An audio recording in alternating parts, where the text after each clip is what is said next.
नमस्कार। आज के इस एक्सप्लेनर में आपका स्वागत है। आज हम एक ऐसी कोवर्ट ऑपरेशन का डीप डाइव करने वाले हैं जिसने पूरी दुनिया को हिलाकर रख दिया था। फरवरी 2026 का तेहरान स्ट्राइक। यहाँ हम कोई पॉलिटिकल साइड नहीं लेंगे, कोई बायस नहीं, सिर्फ और सिर्फ रॉ इंटेलिजेंस, ग्राउंड फैक्ट्स और सोर्स मटेरियल के आधार पर इस ऑपरेशन की हर एक लेयर को डीकोड करेंगे। तो आइए बिना किसी देरी के सीधे इसमें डाइव इन करते हैं।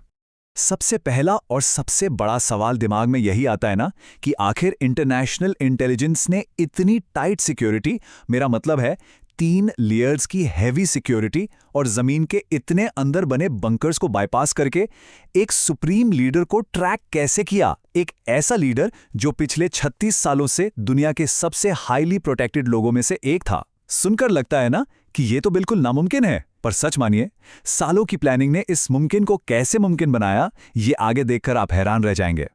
अब इस सब की शुरुआत कहाँ से हुई? अगर हम 2018 से पहले की स्ट्रैटेजी देखें तो फोकस बिल्कुल अलग था। टारगेट सिर्फ न्यूक्लियर फैसिलिटीज और साइंटिस्ट थे ताकि प्रोग्राम को बस डिले किया जा सके।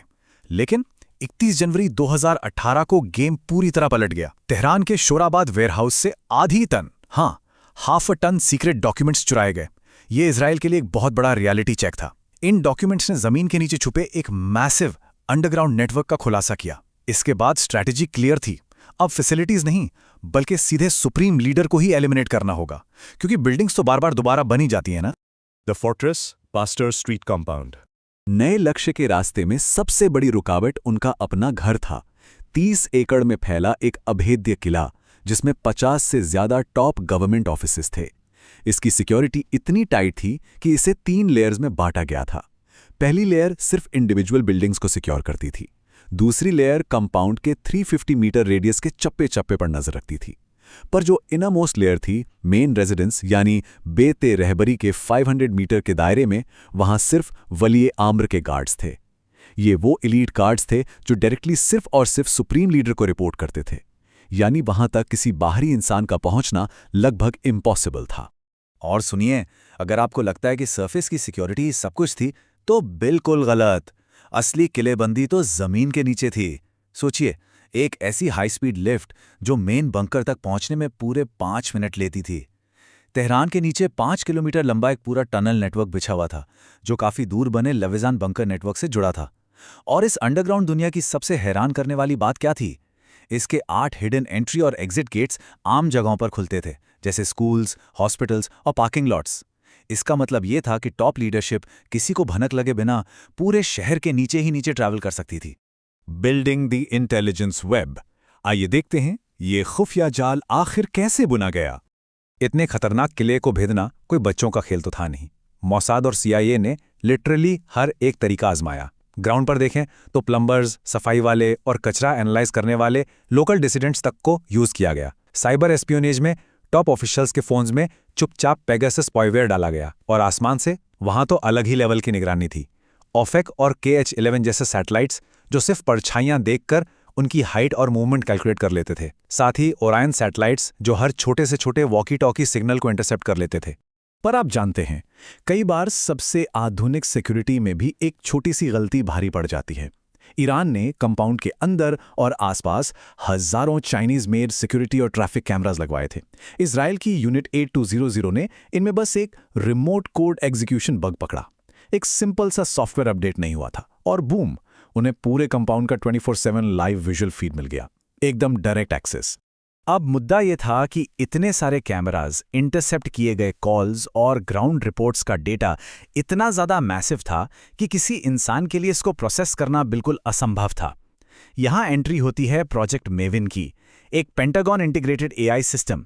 इस AI ने लाखों डेटा पॉइंट्स को प्रोसेस किया और सिर्फ 90 मिनट में 98.7% एक्यूरेसी के साथ टारगेट का पूरा पैटर्न ऑफ लाइफ निकाल के रख दिया। किस वक्त गार्ड चेंज होता है, लीडर के चलने का पैटर्न क्या है, सब कुछ एकदम माइंड ब्लोइंग टेक है ना। हालांकि ईरान की सिक्योरिटी एजेंसीज भी सो नहीं रही थी। इस कैट एंड माउस गेम में उन्होंने काउंटर मेजर शुरू किए। सिग्नल इंटरसेप्शन ब्लॉक करने के लिए पूरे कंपाउंड में फाइबर ऑप्टिक केबल्स बिछा दी गईं। इनर सर्कल के लोगों के लिए इलेक्ट्रॉनिक गैजेट्स पूरी तरह बंद कर दिए गए। यहां तक कि जब टॉप ऑफिशियल्स बंकर में जाते तो उनकी आंखों पर पट्टी बांध दी जाती थी। और सबसे कमाल की बात, वो लोग दुश्मन सैटेलाइट्स की ऑर्बिट ट्रैक करके उनके ब्लाइंड स्पॉट्स में ही अपनी इंपॉर्टेंट मीटिंग्स और मूवमेंट्स करते थे। The geopolitical alignment. चलिए अब उस डिप्लोमैटिक विंडो को समझते हैं जिसने इस ऑपरेशन को हरी झंडी दिखाई।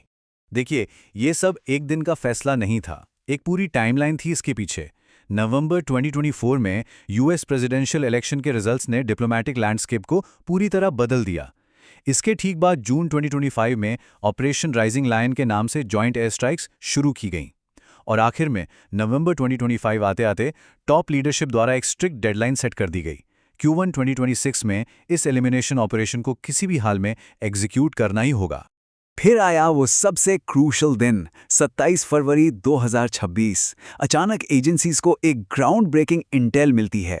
पता चलता है कि यह टॉप लीडरशिप की आगे आने वाली मीटिंग उन सेफ अंडरग्राउंड बंकर्स में नहीं, बल्कि अगले दिन सुबह जमीन के ऊपर यानी सरफेस कंपाउंड में होने वाली है। ये तो जैसे वो मौका था जिसका सालों से इंतजार था। इसी इंटेल पर एक्ट करते हुए दोपहर के 3:38 PST पर फाइनल स्ट्राइक का फाइनल अप्रूवल दे दिया गया। The final strike. चलिए मिनट बाय मिनट देखते हैं कि ऑपरेशन वाले दिन आखिर हुआ क्या। 28 फरवरी की सुबह 7:30 बजे F-35 और F-15 फाइटर जेट्स उड़ान भरते हैं। ठीक 20 मिनट बाद 7:50 पर कंपाउंड के पूरे कम्युनिकेशन को जैम कर दिया जाता है और उनके एयर डिफेंस सिस्टम को पैरालाइज करना शुरू किया जाता है। और फिर सुबह ठीक 9:40 पर आखिरी वार होता है। मिसाइल सीधे बेते रहबारी की उस मीटिंग पर गिरती हैं जो सरफेस पर चल रही थीं। पर एक मिनट, इतने हैवी एयर डिफेंस को आखिर इन लोगों ने भेदा कैसे? असल में हवा में रॉकेट्स उड़ने से पहले साइबर वॉरफेयर का एक नेक्स्ट लेवल अटैक हुआ था। सप्लाई चेन के जरिए एक डॉर्मेंट मैलवेयर पहले ही डाला जा चुका था, जिसे अचानक एक्टिव करके रेडार स्क्रीन्स को पूरी तरह ब्लैंक कर दिया गया। ऊपर आसमान से US EA-18G ग्राउलर्स ने सारे इलेक्ट्रोमैग्नेटिक सिग्नल्स जाम कर दिए और जो कच्ची कसर रह गई थी वो बॉर्डर पार से स्मगल करके लाए गए छोटे ड्रोन्स ने पूरी कर दी, जिन्होंने ग्राउंड पर सीधे S-300 और बवार 373 बैटरीज को तबाह कर दिया। अब रास्ता बिल्कुल साफ था। एक या दो नहीं, 30 से ज्यादा hypersonic blue sparrow missiles drop की गईं। ये मिसाइल्स एटमॉस्फेयर के बाहर से होते हुए आईं और इतनी पिन पॉइंट एक्यूरेसी से गिरीं कि पूरा का पूरा सरफेस कंपाउंड पल भर में मिट्टी में मिल गया। और इस बेहद कैलकुलेटेड स्ट्राइक का आखिरी अंजाम क्या हुआ? एक ही झटके में सुप्रीम लीडर के साथ साथ लगभग 40 टॉप मिलिट्री और गवर्नमेंट ऑफिशियल्स मारे गए। एक ही हमले में उनकी पूरी की पूरी कमांड एंड कंट्रोल हायरार्की को हमेशा के लिए खत्म कर दिया गया था। Aftermath and the insider. इस ऑपरेशन के बाद जो हुआ वो और भी ज्यादा शॉकिंग था। हमला तो पूरा हो चुका था, लेकिन इसके बाद का जो साइकोलॉजिकल वॉरफेयर था वो आपको सच में डरा देगा। सोचिए, आम लोग सुबह उठते हैं और उनके फोन में बड़े सबा नाम की एक बहुत पॉपुलर सिविलियन प्रेयर ऐप पर अचानक एक पुश नोटिफिकेशन आता है और उसमें क्या लिखा था? हेल्प हैज अराइव्ड, यानी मदद आ चुकी है। ये एक क्लियर मैसेज था कि आम नागरिकों के सिविलियन नेटवर्क्स तक में इन एजेंसीज की पूरी और गहरी पहुंच बन चुकी थी। लेकिन दोस्तों, इस धुएं के छटने के बाद कुछ बातें आज भी रहस्य बनी हुई हैं। सबसे बड़ा सवाल, आखिर अचानक से इतनी बड़ी हाई लेवल मीटिंग को अनसेफ डीप बंकर्स से बाहर जमीन के ऊपर क्यों रखा गया? दूसरा, कुद्स फोर्स के जनरल इस्माइल कानी आखिर इस अपने ऊपर हुए 10वें टारगेटेड अटैक में भी जिंदा कैसे बच निकले? और तीसरा, नए हमलों का डर और पैरानोया इतना ज्यादा था कि बचे हुए ऑफिशियल्स को फ्यूनरल्स तक डिले करने पड़े और बॉडीज को महीनों डीप फ्रीजर्स में छुपा कर रखना पड़ा। और यही सारी बातें हमें एक आखिरी सबसे प्रोवोकेटिव सवाल पर लाकर खड़ा कर देती हैं। क्या अचानक उस मीटिंग का सरफेस पर होना और लगातार 7 स्ट्राइक्स के बाद भी जनरल इस्माइल कानी का बच निकलना सिर्फ एक इत्तेफाक था, या फिर ये किसी बहुत ही हाई लेवल इनसाइड इन्फॉर्मेंट यानी इनके अपने ही इनर सर्कल में बैठे किसी खुफिया जासूस की आखिरी और सबसे बड़ी मास्टर स्ट्रोक थी? ये एक ऐसा सवाल है जिसका जवाब शायद आने वाले कई सालों तक पूरी दुनिया ढूंढती रहेगी। आज के इस एक्सप्लेनर में बस इतना ही। उम्मीद है इस ऑपरेशन की डीपली लेयर्ड स्ट्रैटेजी को समझने में आपको अच्छी खासी इंसाइट मिली होगी। हम आगे भी ऐसे ही कॉम्प्लेक्स टॉपिक्स की लेयर्स आपके लिए डिकोड करते रहेंगे।